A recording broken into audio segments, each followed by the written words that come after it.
Hey guys, welcome back to my channel.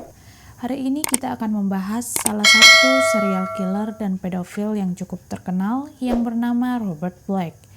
Robert Blake lahir pada tanggal 21 April tahun 1947 di Grangemouth, Skotlandia. Ibunya bernama Jessie Hunter Blake. Jessie pada saat itu tidak menikah, jadi Robert tidak tahu siapa ayah kandungnya. Setelah Robert lahir, Jessie sepertinya tidak mau membesarkan Robert. Dia tidak mau melihat putranya itu, dia juga ingin melupakannya.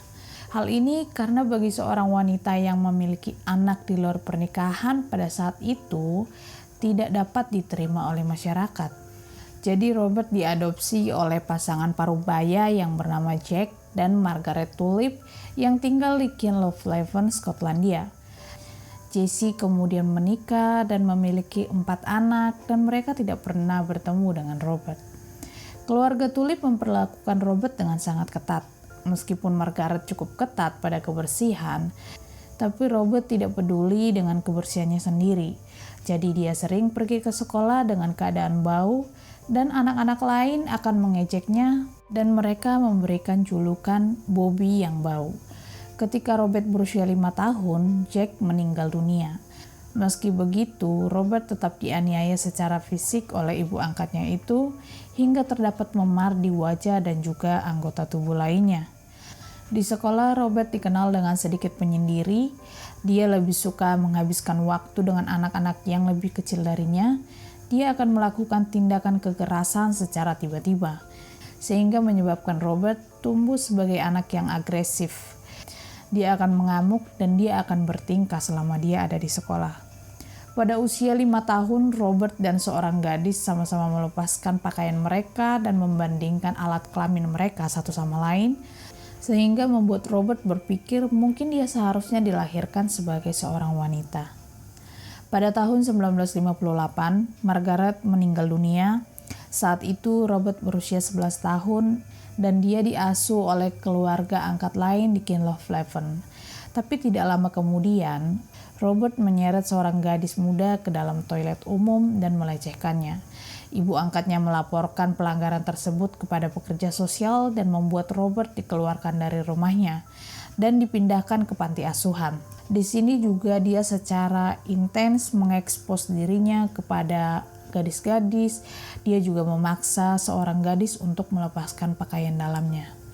Hingga pada usia 12 tahun, untuk pertama kalinya, Robert dengan 2 anak laki-laki lainnya melecehkan seorang gadis di lapangan hingga menyebabkan Robert dipindahkan ke sebuah perawatan yang bernama Red House di Musselburgh.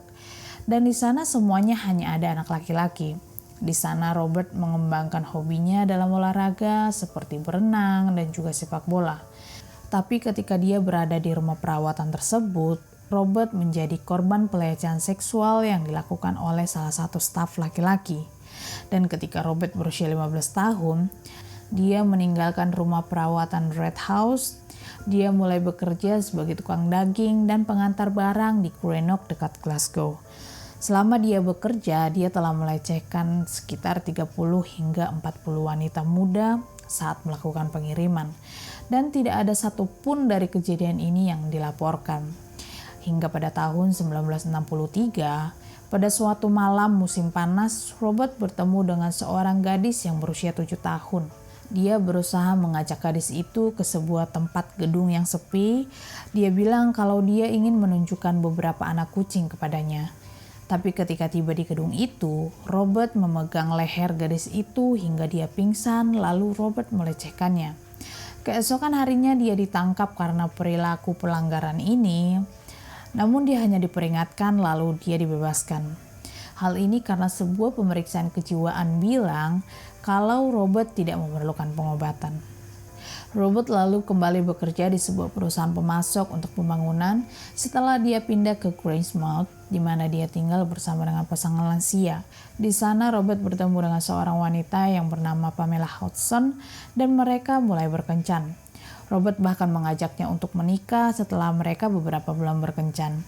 Tapi tiba-tiba Pamela mengakhiri hubungan itu karena Pamela tahu kalau tuntutan seksualnya tidak biasa. Dan Pamela sepertinya salah satu wanita yang diketahui pernah berkencan dengan Robert. Tidak lama kemudian pada tahun 1966, Robert menganiaya cucu pemilik rumah di mana Robert tinggal yang berusia 9 tahun. Gadis itu lalu memberitahu orang tuanya dan Robert lalu diusir dari rumah. Mereka bahkan tidak melaporkan hal ini. Mereka juga tidak mengambil tindakan hukum. Tidak lama kemudian Robert kehilangan pekerjaannya, lalu dia pindah ke Kinlochleven, tempat di mana dia dibesarkan. Dia tinggal bersama dengan sebuah keluarga yang memiliki seorang putri yang berusia 6 tahun. Dan sekali lagi Robert melecehkan anak kecil itu. Dan akhirnya dia ditangkap dan dia dijatuhi hukuman 1 tahun di pelatihan Borstal di Polmont, di mana orang-orang di sana dikhususkan melakukan pelatihan dan rehabilitasi. Tapi banyak orang yang berspekulasi kalau selama di sana dia mungkin telah disiksa. Hal ini karena Robert tidak mau membicarakan mengenai Polmont Borstal. Dia juga bilang kalau dia tidak mau dipenjara lagi. Setelah masa hukumannya selesai, Robert merasa orang-orang di sana sudah mengenal Robert karena kasus pelecehan yang telah dilakukannya. Dia lalu pindah ke London pada bulan September tahun 1968. Ketika pertama kali tiba di London, Robert tinggal di sebuah tempat yang cukup murah. Dia lalu bekerja sebagai penjaga kolam renang, di mana dia bisa melihat gadis-gadis dengan menggunakan pakaian renangnya, dan dia benar-benar menyukai pekerjaan ini. Robert juga mengumpulkan foto anak-anak yang kebanyakan anak perempuan yang sedang berada di kolam renang. Robert akan memotret mereka secara diam-diam dan menyimpan foto itu untuk dirinya sendiri. Selama di London, Robert mengumpulkan banyak gambar pornografi anak, dan selain foto yang dia dapatkan dari majalah, dia juga mengumpulkan video yang menggambarkan pelecehan seksual terhadap anak-anak, dan Robert mendapatkan barang-barang itu dari seorang pria yang dia temui di toko buku di London. Tidak lama, Robert kembali dilaporkan oleh seorang wanita yang telah dia lecehkan. Tapi balik lagi, Robert tidak ditangkap, dia hanya dipecat dari pekerjaannya. Ketika Robert tidak bekerja, dia akan menghabiskan waktu luangnya di pub. Dia akan minum-minum, dia juga bermain di berbagai tim panahan karena dia sangat menyukainya. Meskipun Robert menikmati waktunya di pub, tapi Robert tidak pernah memiliki teman baik. Dia juga tidak pernah terlihat dengan pacarnya, dia hanya menghabiskan waktunya sendiri selama 10 tahun. Lalu pada tahun 1976, Robert mendapatkan pekerjaan baru sebagai sopir mobil van. Dia bertugas mengirimkan poster di seluruh Inggris, Irlandia, dan juga Eropa. Ini merupakan pekerjaan yang sangat cocok bagi Robert, dan pekerjaan ini memberikan peluang baginya untuk melecehkan dan membunuh anak-anak. Dia merencanakan kejahatan ini dengan sangat cermat. Dia memiliki kendaraan yang jendela belakangnya bisa ditutup dengan tirai hitam. Dia bahkan menyiapkan berbagai jenis kacamata supaya orang-orang tidak mengenali dirinya di lingkungan yang baru. Polisi tentu saja akan kesulitan untuk melacaknya karena dia selalu berpindah-pindah. Tapi bagi perusahaan yang mempekerjakan Robert, mereka merasa sangat beruntung memiliki karyawan seperti Robert karena dia adalah karyawan yang teliti, yang bersedia melakukan pengiriman jarak jauh, di mana pekerjaan ini tidak disukai oleh karyawan lain yang sudah menikah dan memiliki anak. Korban pertama Robert Blake yang diketahui bernama Jennifer Cardy, yang berusia 9 tahun yang berasal dari Ballindorey, County Antrim, Irlandia Utara, di mana Robert pada saat itu sedang melewati daerah itu. Sekitar jam 1:40 siang, Jennifer pergi ke rumah temannya dengan mengendarai sepeda. Tapi sayangnya Jennifer tidak pernah tiba di rumah temannya itu. Awalnya orang tua Jennifer tidak merasa khawatir. Mereka beranggapan mungkin dia sedang bermain dengan teman-temannya sampai dia lupa pulang. Mereka juga menganggap kalau tempat itu aman dan itu adalah kota kecil, jadi mereka tidak pernah berpikir akan ada penculikan. Tapi orang tuanya mulai khawatir setelah Jennifer tidak juga kembali. Mereka lalu memutuskan untuk melaporkan hal ini. Polisi mulai melakukan pencarian dan dibantu oleh sukarelawan sekitar 200 orang, tapi mereka tidak menemukan Jennifer. Beberapa jam kemudian, mereka menemukan sepeda milik Jennifer sekitar 1 mil dari rumahnya. Dan mereka memperkirakan kalau sebelum diculik, sepertinya Jennifer menghentikan sepedanya dan sempat berbicara dengan orang asing yang tidak lain adalah Robert Blake. 6 hari kemudian, 2 orang pemancing menemukan tubuh Jennifer ditemukan di bendungan Mackay dekat Hillsborough, County Down, sekitar 16 mil dari rumahnya. Seorang ahli patologi mengatakan bahwa telah ditemukan tanda-tanda pelecehan seksual pada tubuh dan pakaian dalam Jennifer. Dari hasil otopsi disimpulkan bahwa Jennifer meninggal karena tenggelam dan kemungkinan besar disertai dengan pencekikan ligatur, yang artinya dia dicekik dengan menggunakan suatu benda seperti kabel. Jam tangan yang digunakan Jennifer pada saat itu berhenti pada jam 17.40, jadi polisi memperkirakan jam itu berhenti ketika Jennifer meninggal, dan itu hanya 4 jam setelah dia pergi dari rumah. Tubuh Jennifer ditemukan dekat dengan jalan utama antara Belfast dan juga Dublin, dan polisi memperkirakan kalau pembunuh itu adalah supir pengiriman barang jarak jauh yang mungkin sedang melewati jalan itu. Polisi melakukan penyelidikan dan terus mencari pelakunya, tapi mereka tidak dapat menemukannya. Robert kembali melanjutkan aksinya. Pada tanggal 30 Juli tahun 1982, Susan Claire Maxwell yang berusia 11 tahun, yang tinggal di Cornhill, Northumberland, yaitu sebuah desa kecil di perbatasan antara Inggris dan Skotlandia. Siang itu, Susan sedang bermain tenis bersama dengan temannya di Coldstream, dan sebelumnya dia sudah bilang pada ibunya kalau dia akan pulang sendiri setelah dia selesai bermain tenis, dan jaraknya itu hanya sekitar 2 mil dari rumah mereka. Jadi setelah dia bermain tenis, dia kembali pulang. Dia terakhir terlihat sekitar jam 16.30 sore. Dia menyeberangi jembatan di atas sungai Tweed dan dia tidak terlihat lagi. Ibunya Susan sebenarnya tidak pernah mengizinkan Susan untuk pergi sendiri.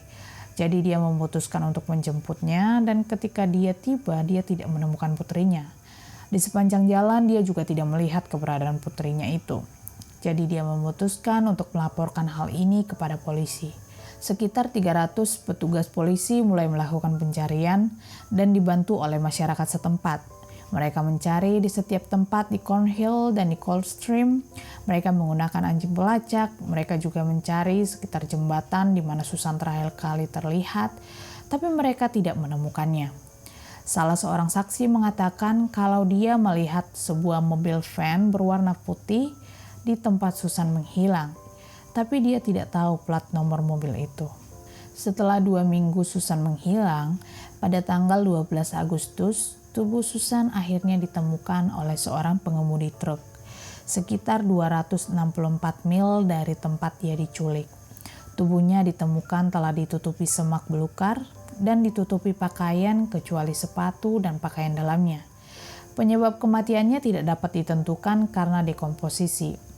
Jadi dekomposisi yaitu salah satu perubahan secara kimia yang membuat objek atau biasanya makhluk hidup yang meninggal dapat mengalami perusakan susunan atau struktur yang dilakukan oleh dekomposer atau media pembusukan. Susan ditemukan telah diikat dan mulutnya diplester. Celana dalamnya bahkan telah dilepas dan dilipat di bawah kepalanya, menunjukkan bahwa dia telah mengalami pelecehan seksual. Polisi tidak dapat menemukan siapa pelaku pembunuhan ini. Meskipun tubuh Susan telah ditemukan, dan walaupun mereka menemukan DNA orang lain di tubuh Susan, mereka tidak bisa memeriksanya. Karena pada tahun 80-an, teknologi tidak secanggih seperti sekarang ini. 1 tahun setelah Susan Maxwell meninggal, pada tanggal 8 Juli tahun 1983, Robert telah mendapatkan korban ketiganya. Kali ini seorang gadis yang bernama Caroline Hogg yang berusia 5 tahun. Dan dia adalah korban yang paling muda yang diketahui. Di Beachland di pinggiran kota Edinburgh, Portobello. Sebenarnya Caroline sudah izin dengan ibunya kalau dia bermain sebentar di luar. Tapi ibunya mulai khawatir karena Caroline tidak kunjung pulang. Jadi ibunya menyuruh saudara laki-laki Caroline untuk mencari Caroline di sekitar taman dekat rumah mereka. Tapi dia tidak menemukannya. Dan dia kembali ke rumah dan bilang kalau dia tidak dapat menemukan saudarinya itu. Mereka juga mulai mencari Caroline bersama-sama, tapi mereka tetap tidak menemukannya. Sekitar jam 8 malam, mereka lalu melaporkan kejadian ini ke kantor polisi. Sebelum Caroline menghilang, ada beberapa saksi yang mengaku bahwa mereka melihat Caroline. Satu orang saksi bilang, dia telah melihat Caroline dengan seorang pria di kawasan pejalan kaki terdekat, dan pria itu terlihat tidak terawat, botak, mengenakan kacamata, mengamati Caroline saat dia bermain, lalu mengikutinya ke pasar raya terdekat. Salah seorang saksi lainnya, yaitu gadis berusia 14 tahun bilang, kalau dia telah melihat Caroline duduk bersama dengan seorang pria di sebuah bangku. Mereka terlihat berbicara seperti biasa, mereka terlihat seperti ayah dan anak, jadi dia tidak terlalu memikirkannya saat itu. Gadis itu juga mendengar kalau Caroline mengatakan, "Ya, tolong," untuk beberapa pertanyaan yang diajukan kepada Caroline oleh pria itu. Mereka berdua lalu berjalan ke pasar raya sambil bergandengan tangan. Pria itu juga terlihat membayar korsel atau komedi putar agar Caroline bisa menaikinya. Seorang saksi mata lainnya juga bilang kepada polisi bahwa mereka melihat Caroline tampak ketakutan pada saat itu. Pencarian besar-besaran mulai dilakukan. Polisi memiliki lebih dari 600 sukarelawan yang pergi ke setiap daerah itu untuk mencari tanda keberadaannya. 1 minggu kemudian jumlah ini meningkat menjadi sekitar 2.000 orang. Itu adalah pencarian terbesar yang pernah dilakukan di Skotlandia, tetapi mereka tidak menemukan apa-apa karena Caroline sama seperti Susan Maxwell, dia dibawa bermil-mil ke selatan. Orang tua Caroline bahkan berbicara di depan media seperti yang dilakukan oleh orang tua Susan, sehingga hilangnya Caroline menjadi berita utama di seluruh Inggris. 10 hari kemudian pada tanggal 18 Juli tahun 1983, tubuh Caroline ditemukan di selokan dekat jalan raya di Tye Cross sekitar 300 mil dari tempat dia menghilang. Tubuh Caroline ditemukan tanpa mengenakan pakaian, jadi mereka sangat yakin kalau Caroline telah menjadi korban penyerangan seksual dan tubuhnya juga sudah membusuk. Jadi penyebab kematiannya tidak dapat dipastikan. Polisi yang sedang menyelidiki kasus Caroline menyimpulkan kalau pelaku yang membunuh Caroline adalah orang yang sama dengan pelaku pembunuhan Susan. Mereka melihat bahwa mereka diculik, diserang secara seksual, lalu kemudian dibunuh, hingga dibuang sampai ratusan mil jauhnya. Tapi mereka belum mengetahui kalau yang melakukan itu adalah Robert Blake. Mereka kemudian membentuk tim penyelidikan dan ada 4 pasukan polisi mencoba mengidentifikasi pembunuh ini. Sebenarnya mereka sudah menyimpulkan kalau pembunuh ini adalah seorang supir pengiriman barang, karena dia tidak menetap dan dia bisa mengubah lokasinya setiap saat, dan tempat mereka diculik juga dekat dengan jalan utama. Perusahaan transportasi yang memiliki hubungan antara Skotlandia dan Midlands of England dihubungi dan pengemudi ditanyai tentang keberadaan mereka pada tanggal penculikan, tetapi tidak membuahkan hasil. Mereka tidak menemukan pelakunya. Lalu pada tanggal 26 Maret tahun 1986, setelah 3 tahun Caroline meninggal, Robert mendapatkan korban keempatnya. Kali ini seorang gadis yang bernama Sarah Jane Harper yang berusia 10 tahun. Dia tinggal di pinggiran kota Leeds di Morley, Inggris, di mana Robert juga pada saat itu sedang mengirim barang ke sana. Jadi pada malam itu sekitar jam 8 malam, Sarah dan ibunya yang bernama Jackie telah selesai menonton Coronation Street. Jadi Coronation Street adalah sinetron atau opera sabun yang tayang di televisi Inggris dan telah menjadi pertunjukan penting bagi budaya Inggris. Jackie lalu bertanya apakah salah satu anaknya ini mau pergi membeli roti keluar, dan Sarah menawarkan diri untuk pergi, karena kebetulan jaraknya itu hanya sekitar 100 meter dari rumahnya. Pemilik toko memastikan bahwa Sarah pada malam itu telah membeli sepotong roti dan 2 bungkus keripik darinya. Sarah lalu keluar dan sekali lagi Robert telah membawanya masuk ke dalam mobil van miliknya. Sarah terakhir terlihat oleh 2 orang gadis yang pada saat itu berjalan ke sebuah gang menuju rumahnya. Jackie mulai merasa khawatir karena Sarah tidak juga pulang. Mereka kemudian mencari Sarah tapi mereka juga tidak menemukannya. Jackie lalu melaporkan hal ini ke kantor polisi setempat dan dengan cepat mereka melakukan pencarian Sarah. Lebih dari 100 petugas polisi ditugaskan melakukan penyelidikan dari rumah ke rumah di seluruh Morley. Lebih dari 10.000 selebaran dibagikan dan 1.400 pernyataan dari saksi telah didapatkan. Pencarian juga dibantu oleh sukarelawan lokal sekitar 200 orang. Tapi sekali lagi mereka tidak dapat menemukannya. Lalu pada tanggal 19 April tahun 1986, seorang pria sedang berjalan-jalan dengan anjingnya di tepi sungai Trent di Nottingham dan dia menemukan Sarah ada di sana yang jaraknya sekitar 114 km dari tempat penculikannya. Hasil otopsi menunjukkan kalau dia telah mengalami pelecehan seksual yang menyebabkan cedera internal dan ahli patologi bilang kalau ini sangat mengerikan. Ditemukan juga luka di wajah, dahi, kepala, dan leher yang mungkin membuatnya tidak sadarkan diri, lalu dia dilemparkan ke dalam sungai hingga dia tenggelam dan meninggal. Kepolisian kemudian menyimpulkan kalau kasus yang dialami Susan, Caroline, dan juga Sarah merupakan pelaku yang sama. Dan pada bulan November tahun 1986, kematian Sarah secara resmi dikaitkan dengan Susan dan Caroline. 6 pasukan polisi sekarang terlibat dalam pencarian pelaku. Dan pada bulan Januari tahun 1988, tim penyidik Inggris menerima profil psikologi si pelaku dari FBI. Profil ini menggambarkan kalau pria itu berkulit putih, berusia antara 30 hingga 40 tahun yang suka menyendiri. Dia juga tidak terlihat rapi dan telah menemukan pendidikan formal kurang dari 12 tahun. Dia mungkin tinggal sendirian di rumah yang dia sewa di lingkungan kelas menengah ke bawah. Dikatakan juga kalau dia tertarik pada anak-anak dan pornografi anak yang mana menjadi motif pembunuhannya yang bersifat seksual. Pada tanggal 23 April tahun 1988, Robert kembali melanjutkan aksinya. Kali ini dia mencoba menculik seorang gadis remaja di distrik Nottingham di Ranford yang berusia 15 tahun yang bernama Teresa Thornhill. Malam itu Teresa berkumpul di taman lokal bersama pacarnya Andrew Beston dan remaja lainnya. Dan ketika pasangan itu pulang, mereka berpisah di ujung jalan Norton. Ketika Teresa berjalan, dia melihat sebuah mobil van berhenti di depannya. Pengemudi itu lalu tiba-tiba keluar, dia mengangkat kap mobilnya, dia berpura-pura kalau mesin mobilnya itu rusak dan bertanya kepada Teresa apakah dia bisa memperbaiki mesin itu.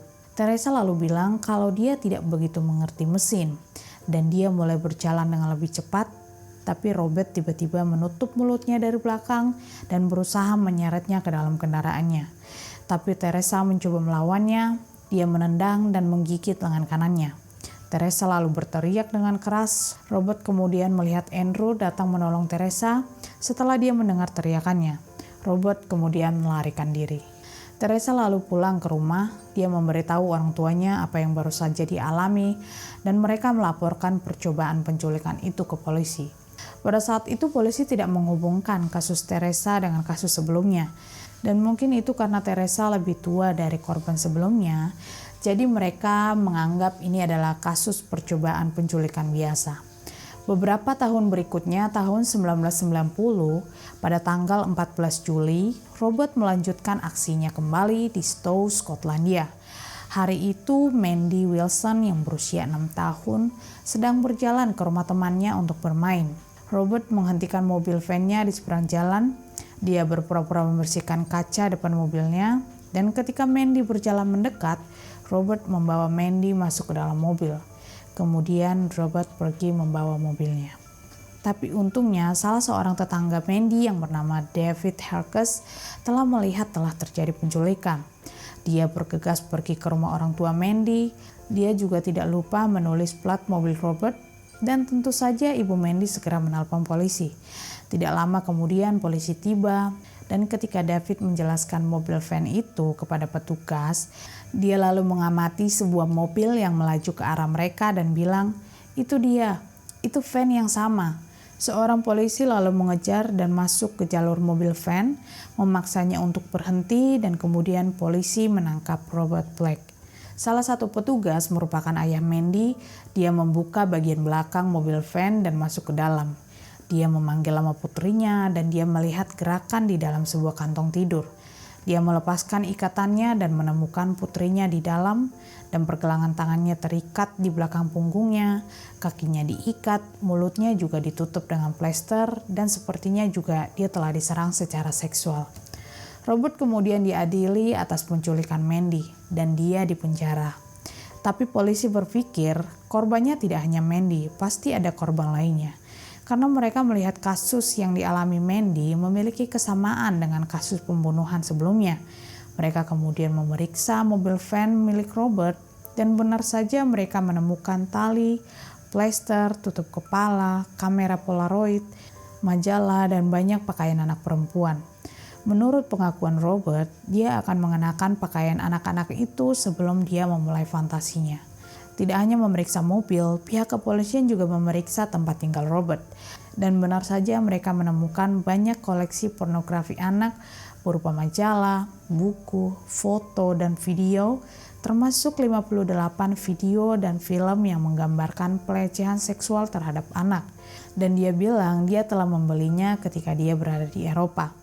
Ditemukan juga pakaian anak-anak, salinan surat kabar Nottingham mengenai percobaan penculikan terhadap Teresa Thornhill, dan berbagai alat bantu seks lainnya. Tapi polisi tidak menemukan bukti kalau pembunuhan itu terhubung dengan kasus pembunuhan sebelumnya. Setelah persidangan, 2 orang detektif melakukan investigasi lebih lanjut dengan mewawancarai Robert. Dan Robert menceritakan pengalaman seksualnya, eksperimennya dengan berbagai bentuk pelecehan, dan keterikatannya terhadap anak kecil. Dia juga bilang kalau dia suka mengenakan pakaian gadis-gadis muda. Ketika Robert ditanya apakah dia terlibat dengan kasus sebelumnya, dan dia menolak untuk menjawabnya. Tapi detektif yakin kalau dia pasti terlibat dengan kasus pembunuhan itu. Tim penyidik mengetahui bahwa Robert bekerja sebagai supir di perusahaan Poster Dispatch and Storage, jadi tim penyidik pergi ke sana dan menanyakan apakah mereka menyimpan bukti pembelian bahan bakar di pompa bensin selama dia melakukan pengiriman barang. Dan mereka bilang ya mereka menyimpannya. Dengan kerjasama dengan perusahaan, penyidik memperoleh 7 juta slip kartu kredit yang diarsipkan atas pembelian bahan bakar yang telah dibayarkan. Jadi pada saat driver mengisi bahan bakar kendaraannya, dia akan membayar dengan menggunakan kartu kredit, dan resipnya itu akan diklaim ke perusahaan untuk mendapatkan uang mereka kembali. Bukti resip ini menunjukkan dengan tepat kapan dan di mana Robert membeli bahan bakar. Dan dari resip ini, tim penyidik menemukan bahwa tempat di mana Robert berhenti dan mengisi bahan bakar kendaraannya adalah tempat yang sangat dekat dengan keberadaan anak-anak yang telah diculik sebelumnya. Lalu pada bulan Mei tahun 1991, mereka menyerahkan semua bukti dan mereka yakin sudah memiliki cukup bukti untuk mengadili Robert atas 3 pembunuhan dan percobaan penculikan Teresa. Dan proses pidana telah dikeluarkan atas kewenangan Crown Prosecution Service terhadap Robert. Pengadilan dilaksanakan pada bulan Maret tahun 1994, dan di pengadilan Robert mengaku tidak bersalah. Hingga pada tanggal 19 Mei, juri memutuskan Robert bersalah atas penculikan dan pembunuhan Susan Maxwell, Caroline Hogg, dan juga Sarah Harper. Robert juga didakwa bersalah karena mencegah tubuh korbannya dikubur secara sah, dan didakwa atas penculikan Teresa. Dia dijatuhi hukuman penjara seumur hidup untuk setiap tuduhan ini, dan dia menjalani hukuman minimal 35 tahun untuk masing-masing dari 3 tuduhan pembunuhan. Dan hukuman seumur hidup ini harus dijalankan secara bersamaan. Setelah menerima hukuman ini, Robert menatap para detektif yang hadir yang sudah ikut terlibat dalam penyelidikan kasus ini, dan dia bilang, luar biasa, well done boys. Tapi kasus ini masih belum bisa dibilang selesai, karena masih ada korban pertama Robert yang bernama Jennifer Cardy yang udah aku ceritain sebelumnya, belum bisa terhubung dengan kasus ini. Hingga pada tahun 2009, Robert Blake didakwa berkaitan dengan pembunuhan Jennifer Cardy. Setelah tim penyidik mendapatkan bukti yaitu resip atau bukti pengisian bahan bakar kendaraan yang menjadi bukti kuat untuk menghubungkan Robert dengan kematian Jennifer. Dan menurut laporan tim penyidik, mereka harus mencari di antara 560.000 total receipt yang disimpan di arsip untuk memastikan keberadaan Robert pada tanggal penculikan dan pembunuhan Jennifer. Dan sekali lagi, Robert tidak mengaku bersalah. Tapi pada tanggal 27 Oktober tahun 2011, Robert dinyatakan bersalah atas penculikan dan pembunuhan Jennifer Cardy. Dia dijatuhi hukuman seumur hidup dengan hukuman minimal 25 tahun penjara. Sebelumnya pada bulan Juli tahun 1995, Robert telah diserang di dalam selnya di penjara Wakefield oleh 2 orang narapidana. Mereka melemparkan air mendidih yang dicampur dengan gula di atasnya, memukulnya dengan kaki meja, lalu menikamnya di punggung dan leher dengan pisau. Para penyerang ini lalu ditambahi hukuman penjara selama 3 tahun setelah mengaku bahwa mereka melukai Robert dengan maksud untuk menyebabkan cedera pada tubuhnya dan untuk membuat Robert terlihat menyedihkan. Sebenarnya polisi percaya masih ada korban lainnya. Mereka berusaha menghubungkan beberapa kasus yang masih belum dipecahkan dengan Robert Blake, tapi karena mereka tidak memiliki bukti, jadi mereka tidak bisa menuntutnya. Lalu pada tanggal 12 Januari tahun 2016, di usia 68 tahun, Robert Blake meninggal karena serangan jantung. Dan tidak ada satupun keluarga atau teman yang hadir pada saat itu. Jadi ini adalah akhir dari kasus ini, dan video ini memang cukup panjang, tapi aku harap kalian suka dengan video ini. Thank you for watching dan sampai jumpa di video selanjutnya.